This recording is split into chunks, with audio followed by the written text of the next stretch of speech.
नमस्कार, आदाब, सत श्री अकाल और खुशामदीद। Very very good evening to all of you people. This is Kumar Amit और आप सभी का स्वागत है आपके छोटे से चैनल के ऊपर, जहां मैं आप सभी के लिए क्लास 10 साइंस से जुड़ा हुआ कंटेंट लाता रहता हूं। आज की वीडियो का आइडिया आपको थंबनेल देख के लग गया होगा। आज की वीडियो में हम आपके second chapter acids, basis and salt के सबसे ज्यादा इंपॉर्टेंट टॉपिक को कवर अप करने वाले हैं, जिसको आप लोग कहते हैं पीएच स्केल। देखिए, आज की वीडियो में मैं आपको डिटेल में समझाऊंगा पीएच क्या होता है, उसका मीनिंग क्या होता है, पीएच स्केल क्या होता है, क्यों उसका इस्तेमाल किया जाता है, एंड फाइनली हम लोग डिस्कशन करेंगे हमारी एवरीडे लाइफ में पीएच की क्या क्या इंपॉर्टेंस रहने वाली है, क्या क्या वैल्यू रहने वाली है। तो अगर आप लोग पीएच को अंडरस्टैंड करना चाहते हैं तो मेक श्योर करके इस वीडियो को अंत तक जरूर देखिएगा। तो विदाउट वेस्टिंग टाइम चलिए शुरू करते हैं। देखिए माय डियर फ्रेंड्स, क्योंकि आपका चैप्टर ही एसिड्स और बेसिस से जुड़ा हुआ है, तो आप सभी ने पिछली वीडियोस की हेल्प से आइडिया लग गया होगा या आप सभी को पता भी होगा कि आपके एसिड्स को आप लोग दो कैटेगरी में डिवाइड कर देते हो। पहली कैटेगरी होती है जहां पे आप लोग उसको स्ट्रॉन्ग एसिड बोलते हो, और दूसरी कैटेगरी होती है जिसको आप लोग वीक एसिड बोलते हो। लेकिन सवाल ये आता है कि आप कैसे आइडेंटिफाई करोगे कि आपका एसिड स्ट्रॉन्ग एसिड है या आपका एसिड वीक एसिड है। तो ऑब्वियस सी बात है, आप लोग आंसर दोगे कि सर, जिस एसिड के अंदर H पॉजिटिव आयन यानी कि हाइड्रोजन आयन की कंसंट्रेशन के ऊपर डिपेंड करता है, जहां पे ज्यादा कंसंट्रेशन होगी वो आपका स्ट्रॉन्ग एसिड होगा, जहां पे कम कंसंट्रेशन होगी वो कैसा होगा, वीक एसिड होगा। यानी कि किसी भी एसिड को अगर आप लोग ये जानना चाहते हैं कि वो स्ट्रॉन्ग की कैटेगरी में आएगा या वीक की कैटेगरी में आएगा, तो हमें चेक करनी होगी उसके अंदर हाइड्रोजन आयन की कंसंट्रेशन। अब यहां पे एक सवाल और आता है कि सर, हाइड्रोजन आयन की कंसंट्रेशन को कैसे फाइंड आउट किया जाए, कैसे मेजर किया जाए, कैसे कैलकुलेट किया जाए। तो यहीं से इसी पॉइंट पर आकर के हमें जरूरत होती है एक ऐसे स्केल की जो हमें ये बता सके कि आपके एसिड के अंदर हाइड्रोजन आयन की कंसंट्रेशन क्या रहती है, उसकी वैल्यू क्या रहती है। तो यहीं से इजाद होता है आपका एक स्केल जिसको हम लोग कहते हैं पीएच स्केल। ठीक है, पीएच का मतलब होता है पोटेंशियल ऑफ हाइड्रोजन आयन। यानी कि अगर आप लोग ध्यान से देखेंगे आज की वीडियो में हम लोग क्या पढ़ने वाले हैं, हम लोग आपका पीएच स्केल पढ़ने वाले हैं। तो पीएच का मतलब क्या होता है, पी आपका रिप्रेजेंट करता है पोटेंशियल और एच का मतलब हाइड्रोजन आयन। क्लियर है? तो किसी भी एसिड के अंदर क्या हाइड्रोजन आयन का पोटेंशियल रहने वाला है, इन शॉर्ट उसकी कंसंट्रेशन क्या रहने वाली है, इस चीज को फाइंड आउट करने के लिए किसका इस्तेमाल किया जाता है प्यारे दोस्तों, पीएच स्केल का इस्तेमाल किया जाता है। क्लियर? तो आई होप कि आपको आइडिया लग गया होगा पीएच स्केल का इस्तेमाल क्यों करना है, कहां से इसकी शुरुआत हुई, किस केस में इसको यूज करना है। जहां पर आपको यह बताना है कि आपको स्पेसिफिकली अगर आप लोग हाइड्रोजन आयन की कंसंट्रेशन निकालना चाहते हैं, आप ये बताना चाहते हैं कि आपके सब्सटेंस के अंदर एसिडिक गुण ज्यादा है या बेसिक गुण ज्यादा है, एसिडिक प्रॉपर्टी ज्यादा है या बेसिक प्रॉपर्टी ज्यादा है, तो उस केस में हम एक स्केल का इस्तेमाल करेंगे जिसको हम लोग पीएच स्केल कहते हैं। And what is the full form of the pH? P represent the potential and H represent the hydrogen. I hope कि ये चीज आपको क्लियर होगी होंगी पीएच की क्या कहानी है। तो एक छोटा सा क्वेश्चन में लेके आया था, but how we can measure the hydrogen ion concentration with the help of the pH scale, we can measure the hydrogen ion concentration. I hope की चीजें यहां तक आपको समझ में आई होगी, आपके जहन में एक तरीके से चीजें बैठ गई होगी। अब थोड़ा आगे चलते हैं और आपको मैं समझा देता हूं पूरी की पूरी पीएच स्केल की कहानी। क्लियर? अब देखिए पीएच स्केल का क्या मतलब होता है, अभी अभी मैंने आपको पढ़ाया। पीएच स्केल की बहुत बेसिक सी डेफिनेशन है। पीएच स्केल आपका ध्यान से समझिएगा क्या लिखा हुआ है। पीएच स्केल इज स्केल, ये क्या होता है, आपका एक स्केल होता है जो किसके लिए इस्तेमाल किया जाता है, जहां पे हम लोग हाइड्रोजन आयन की कंसंट्रेशन को मेजर करते हैं। ध्यान से समझिएगा, पीएच स्केल का इस्तेमाल किस लिए किया जाता है, जहां पे हम लोग मेजर करते हैं हाइड्रोजन आयन की कंसंट्रेशन इन ए सॉल्यूशन। किसी भी सॉल्यूशन के अंदर हाइड्रोजन आयन की कितनी कंसंट्रेशन है, इसको फाइंड आउट करने के लिए हम जिस स्केल का इस्तेमाल करते हैं उस स्केल को बच्चों पीएच स्केल कहा जाता है। क्लियर? तो आई होप कि डेफिनेशन अगर आपके एग्जामिनेशन में, आपके बोर्ड एग्जामिनेशन में, आपके यूनिट टेस्ट के अंदर, प्री बोर्ड के अंदर, हाफ ईयरली के अंदर या किसी कॉम्पिटेटिव एग्जाम में, किसी में भी अगर आपको डेफिनेशन से रिलेटेड क्वेश्चन आता है तो you can write down easily कि जहां पर हम लोग मेजरमेंट करते हैं ना हाइड्रोजन आयन की कंसंट्रेशन का, उच्च स्केल को आप लोग पीएच स्केल कहते हैं। दैट्स इट, इससे ज्यादा आपको कुछ और करने की जरूरत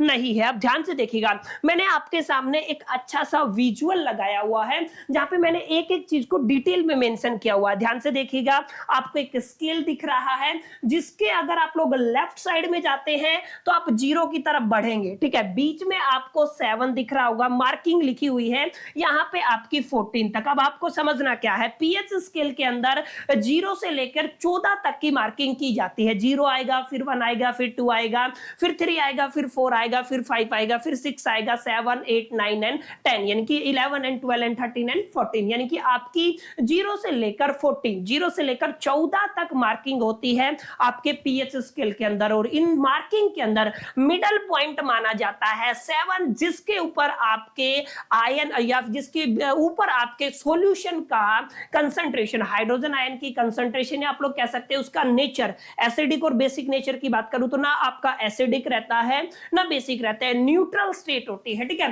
तो जहां पर आपको पीएच की वैल्यू 7 दिखेगी वो आपका सब्सटेंस कैसा होगा, वो आपका सॉल्यूशन कैसा होगा, न्यूट्रल होगा, यानी कि ना तो आपका वो एसिडिक कैरेक्टर शो करेगा ना वो बेसिक कैरेक्टर शो करेगा। तो आपको समझना क्या है, पीएच स्केल के अंदर जितना ज्यादा छोटा नंबर, अब आप 2 कैटेगरी बना लीजिए, 0 से 7 बना लीजिए और 7 से 14 बना लीजिए। अब 2 कैटेगरी बन गई, पहली क्या है आपकी 0 से 7 या 7 से 0 व्हाटएवर यू कैन से, दूसरी कैटेगरी क्या बन जाएगी 7 से 14 तक या 14 से 7 तक। अब आपको समझना क्या है, जैसे जैसे आपकी वैल्यू 7 से ऊपर बढ़ेगी, जितनी ज्यादा बढ़ेगी ना 7 से, उतना वो सब्सटेंस उसके अंदर बेसिक कैरेक्टर आता जाएगा। लेकिन जैसे जैसे आपकी जो 7 से नीचे वैल्यू जाती जाएगी, जितनी कम आपकी पीएच की वैल्यू होती जाएगी, उतना उसके अंदर एसिडिक कैरेक्टर बढ़ेगा। क्या मतलब, ध्यान से देखिए, अगर मैं 7 से 14 की तरफ जाता हूं, क्या बोला मैंने, अगर मैं 7 से 14 की तरफ जाता हूं तो यहां पे हाइड्रोजन आयन की कंसंट्रेशन डिक्रीज होती है। इसका मतलब आपका यहां पे बेसिक नेचर इंक्रीज होता है, यानी कि आपका सब्सटेंस कैसा रहेगा, आपका बेसिक रहेगा। क्लियर। लेकिन यहां पे जैसे जैसे वैल्यू डाउन होगी, आपका हाइड्रोजन आयन की कंसंट्रेशन इंक्रीज होगी। तो यहां पे इस साइड में अगर आप लोग देखेंगे तो यहां पे आपका एसिडिक कैरेक्टर क्या होएगा, इंक्रीज होएगा। यानी कि पीएच स्केल के अंदर 7 से जितनी ज्यादा छोटी वैल्यू उतना ज्यादा एसिडिक, क्लियर है, और जितनी बड़ी वैल्यू वो उतना ही बेसिक कैरेक्टर शो करेगा। जैसे मैंने कहा, आपका एक सब्सटेंस आपके पास X जिसकी पीएच वैल्यू हमारे पास है 2 और एक आपके पास है Y जिसकी पीएच वैल्यू है आपके पास 3। तो ध्यान से देखिए, आपको बताना है कौन सा ज्यादा एसिडिक है। तो जहां पे छोटा नंबर आएगा ना 7 से, जितना ज्यादा छोटा वो उतना ही ज्यादा एसिडिक, तो आपका X ज्यादा एसिडिक होगा एज कंपेयर टू आप लोग क्या कह देंगे Y, यानी कि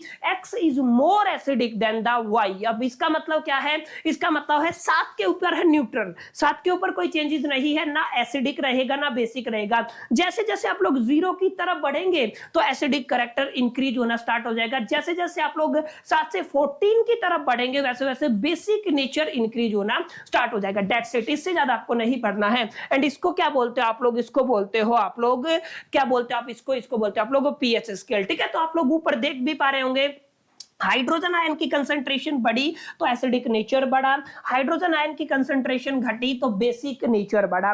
और आपको पता है, अगर आप लोग ध्यान से देखेंगे, एसिड के अंदर आपका हाइड्रोजन आयन रिलीज होता है, लेकिन जितने भी बेस होते हैं ना, बेस के अंदर आपका OH नेगेटिव आयन रिलीज होता है। तो यहाँ पे अगर बेसिक नेचर इंक्रीज हो रहा है ना, तो आप लोग देख पा रहे होंगे यहाँ पे कौन इंक्रीज हो रहा है, इस लाइन को देखिए, आपका OH नेगेटिव नेचर इंक्रीज हो रहा है। और यहाँ पे अगर आप लोग देखेंगे, यहाँ पे क्या है, आपका H पॉजिटिव आयन की कंसंट्रेशन है। उम्मीद करता हूं ये पीएच स्केल का जो आपका नंबर डिवीजन था या फिर जो क्लासिफिकेशन ऑफ द नंबर था, ये जो मार्किंग था, ये आपको समझ में आ गया होगा।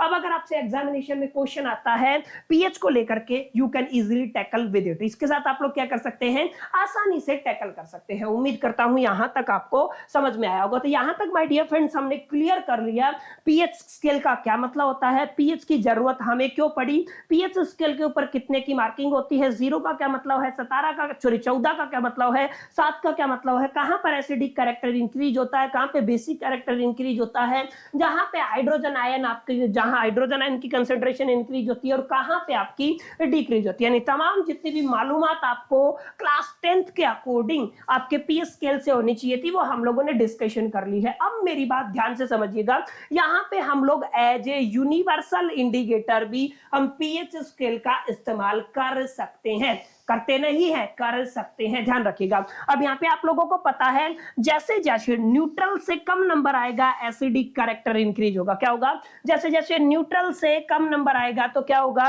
एसिडिक कैरेक्टर इंक्रीज होगा, और जैसे जैसे आप लोग 14 की तरफ बढ़ेंगे तो बेसिक कैरेक्टर क्या होगा, इंक्रीज होगा। क्या बताया, यही बात हमने डिस्कशन किया। और 7 आपका एक ऐसा नंबर है जो कैसा रहता है, न्यूट्रल रहता है, ना एसिड रहता है ना बेस रहता है। अब यहाँ पे आपकी हाइड्रोजन आयन की कंसंट्रेशन है ना वो क्या होती है, इंक्रीज होती है, यहाँ पे आपकी कंसंट्रेशन डिक्रीज होती है। अब यहाँ पे यूनिवर्सल इंडिकेटर का क्या मतलब है, यूनिवर्सल इंडिकेटर मतलब जो इंडिकेट करता है।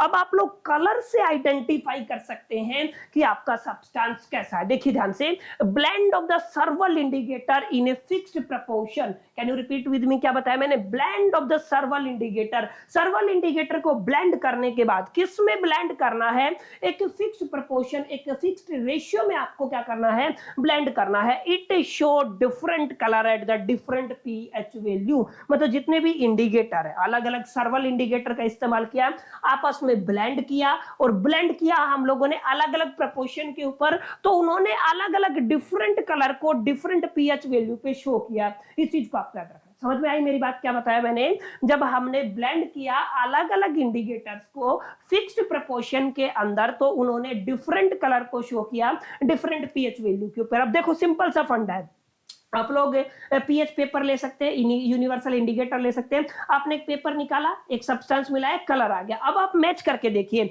मान लीजिए आपका कलर यहां से मैच किया, यहां से मैच किया, मतलब इसकी जो वैल्यू है वो कितनी है, 0 है, एसिडिक कैरेक्टर है, सबसे स्ट्रॉन्गेस्ट एसिड रहेगा। क्लियर, मान लीजिए आप लोगों के 10 आपकी पीएच वैल्यू है और आपको ये वाला कलर मिला, तो ये क्या बताएगा, आप लोग बेस की तरफ बढ़ रहे हैं, वो आपका सब्सटेंस कैसा रहेगा, बेसिक रहेगा। तो ये आपको एक छोटी सी बात है जिसको आपको याद रखना है। यहाँ पे आप लोग इसको यूनिवर्सल इंडिकेटर की तरह भी इस्तेमाल करते हैं, क्योंकि यहाँ पे हम लोगों ने अलग अलग इंडिकेटर्स का इस्तेमाल किया, अलग अलग प्रोपोर्शन में उनको ब्लेंड किया, तो हमारे पास अलग अलग कलर आए। उन सब कलर के आप लोग यहाँ पे देख सकते हैं, इन सब का स्क्रीनशॉट ले ले। 5 पे कैसा कलर आएगा, 4 पीएच वैल्यू पे कैसा कलर आएगा, 3 पे कैसा आएगा, 14 पे कैसा आएगा, 13 पे कैसा आएगा, 12 पे कैसा आएगा, 7 पे कैसा आएगा। ये आपकी काफी हेल्प कर सकता है। हालांकि इससे रिलेटेड सवाल आपको एग्जामिनेशन में नहीं देखने को मिलते हैं, लेकिन आपकी अंडरस्टैंडिंग के लिए, डेप्थ ऑफ नॉलेज के लिए आपको इन चीजों के बारे में पता होना चाहिए। आई होप कि आपको चीजें समझ में आई होंगी। मैंने क्या क्या पढ़ाया आपको,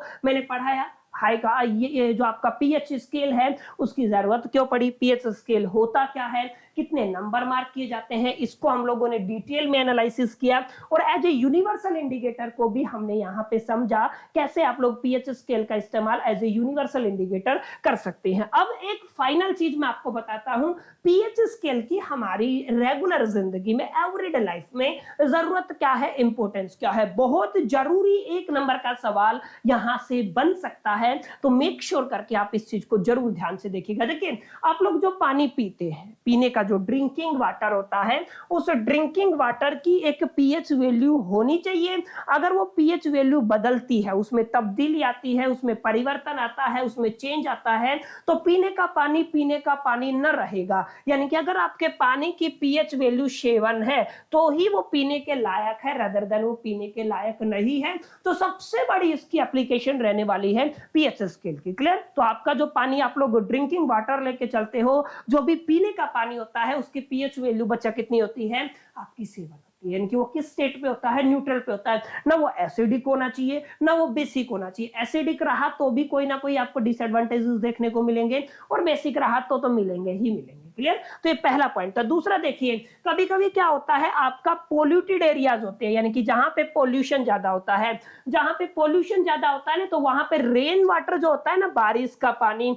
उसकी वैल्यू जो है वो एक तरीके से उस बारिश के पानी की वैल्यू की जो पीएच है ना वो डाउन हो जाती है। अब आप सभी को पता, पीएच वैल्यू 7 से, जैसे पीने का पानी था तो 7 था, लेकिन अगर 7 से घट गई उसकी वैल्यू, तो आप लोग एसिडिक करेक्टिव की तरफ इंक्रीज हुए, यानी कि करीब करीब आप लोग मान के चल सकते हैं रेन वाटर के अंदर आपकी अगर वैल्यू पोल्यूटेड एरिया के अंदर पीएच की वैल्यू करीब करीब आप लोग 5.6 के आसपास लेके चलते हैं, यानी कि इसमें एसिडिक कैरेक्टर आ गया। दैट्स व्हाई ये इंडिकेट करता है आपकी रेन कैसी है, एसिडिक है। जो आपका वाटर बरस रहा है, जो रेनफॉल हो रही है, वो कैसी है, एसिडिक इन नेचर है। तो ये ध्यान रखिएगा, एसिडिक जो रेन होने का रीजन क्या है, वो एक बेसिक सा रीजन है, पोल्यूटेड एरिया में पानी की पीएच वैल्यू कम हो जाती है, यानी कि वो आपकी टुवर्ड्स द एसिडिक कैरेक्टर चली जाती है। दैट्स व्हाई जो आपका पानी है वो कैसा रहता है, एसिडिक रहता है। दैट्स व्हाई कहते हैं आज तो एसिड बरस रहा है। क्लियर। अब एक इंपॉर्टेंट बात और है, अगर आप लोग ह्यूमन बॉडी की बात करते हैं, मानव शरीर की बात करते हैं, तो ह्यूमन बॉडी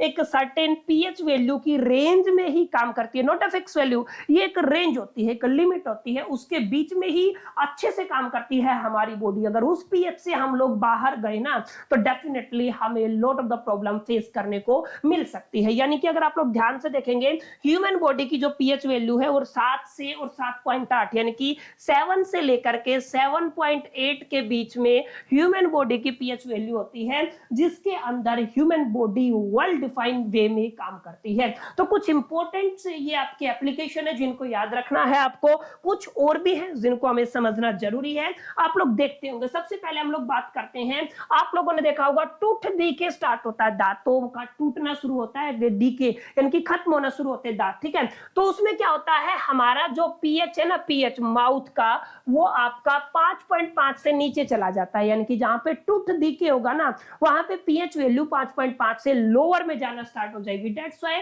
और ये कहां पे होता है, देखिए ध्यान से देखिए, कैल्शियम फ्लोराइड कहां पे प्रेजेंट होता है, कैल्शियम फ्लोराइड आपका स्पेसिफिकली प्रेजेंट होता है आपके टूथपेस्ट में।